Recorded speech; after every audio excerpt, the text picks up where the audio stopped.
Hey everybody, this is Modern Refugee. I learned a particular kind of fire years ago when I was camping up in Michigan's UP from some really experienced woodsmen. And for lack of a better term, I guess I'm going to call it a hollow log fire. They really didn't have a name for it. And what it is you start a fire, you get a bed of coals going, and you set as large as you can find or as large as your camp needs, a section of hollow log on top of those coals, and that'll catch the inside of that log on fire, and it will kind of burn and smolder, and it will just keep a coal pretty much for a really long time. This is a small piece of horse chestnut here that I found locally that they took down because the tree was starting to die, so it's fairly dry, but the pieces that we used up there, they were large. It took like 4 guys to lift a piece of that up. We would go back to clear cuts, and at that time, if they had a like a hollow maple or something, a big hollow maple that they would cut down, they wouldn't do anything with that hollow log. They would just leave it there. So then we would take sections of that, take it back to camp. It was kind of a neat trick. It pretty much kept a coal in there for a really long time. I seen some of these hollow log fires, they would go for a couple of days. So I'm going to see if I can't make one here for you, show you guys a little demo here just in my backyard, how to go about doing this. But that's my log I got right there. It's about maybe 2.5, 3 foot tall. It's a piece of hollowed out horse chestnut, and we're going to give this a whirl. See you guys in a bit.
You guys can see how it's burning in there. It's starting to catch the inside of the log. Now this piece of log has a conveniently located hollow branch that allows air in, but I've seen where they've taken a chainsaw and just make a couple notches on the bottom. Now when they wanted to regulate this heat in there, they would just I guess regulate the flame. They would just take a shovel and they would put ashes around the bottom and where they put those notches to kind of regulate how much air gets in here if they wanted this to burn slower, and they wanted more smoke. I even seen where they would take like an old oven grate, and they would put a oven grate across the top of this, or an old rack, and they would actually smoke meat on the top of this. You can see here quite a bit of smoke. is coming out of the top of this. That would keep the bugs down at camp, and they would have a smoked piece of meat by the end of the day. But I'm going to let this go here. I'm going to grab my watch wherever I left it here, and I'm going to show you what the time is on this, and we're going to see how long this hollow log is actually going to burn for me.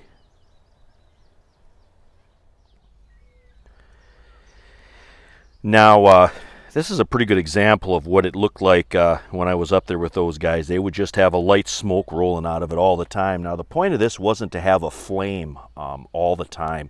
It was just kind of to smolder and burn and keep the campfire going, so nobody was really watching it. But now, if they wanted a flame in this for some reason, like they were making coffee over it or doing something like that, because like I said, they would throw a rack over top of this, and they would use that for heat and stuff and smoking meat and whatever. They'd take some pieces of kindling and they would just drop it down inside, like if they wanted more of a flame, like at night if we were all sitting around the campfire or something. They would cut some small pieces of wood and they would drop it right down in the log. Now the pieces that we used, they were huge. They were big enough. I mean, it took like 3-4 guys to move these pieces onto these big fire pits that we would make. We would make big fire rings, put rocks around them, kind of make a depression in them, and then that we would start our fire, and then we would put these big hollow logs on top of it after we had some coals going. So we're going to let this go here. I'm going to actually walk over here and grab my watch off.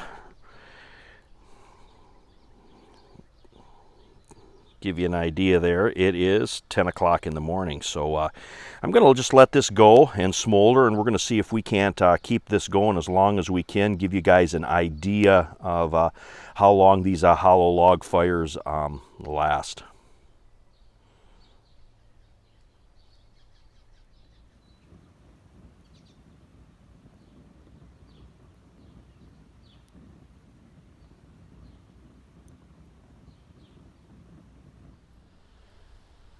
You guys can see there the ash ring starting to form on the center of the log. That's exactly what you want it to look like.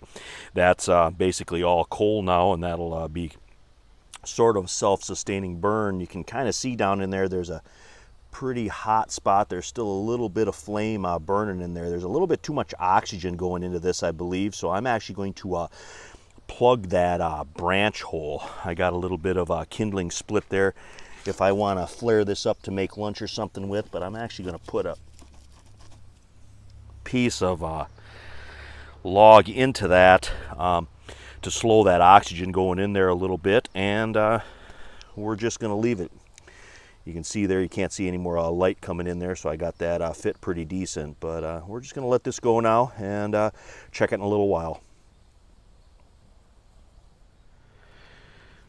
Well, we've been working in the garden for a couple hours already, and this is what it looks like. I'm going to put a couple of hot dogs in here to cook. You can see the ones kind of browning up nicely. Going to move it around. There's a lot of heat in this guy right here. So our log fire is going to make us lunch too.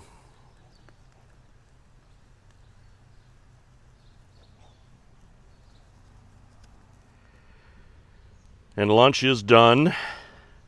See the fire going there, and it is 12 noon.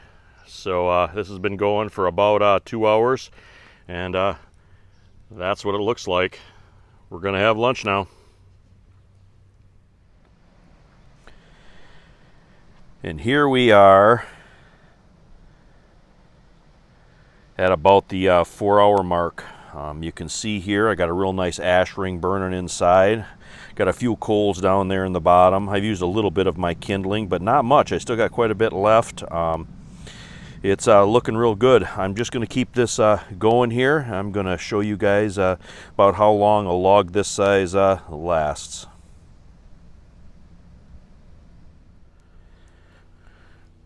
And here is the 6-hour mark. We're at 4 o'clock here.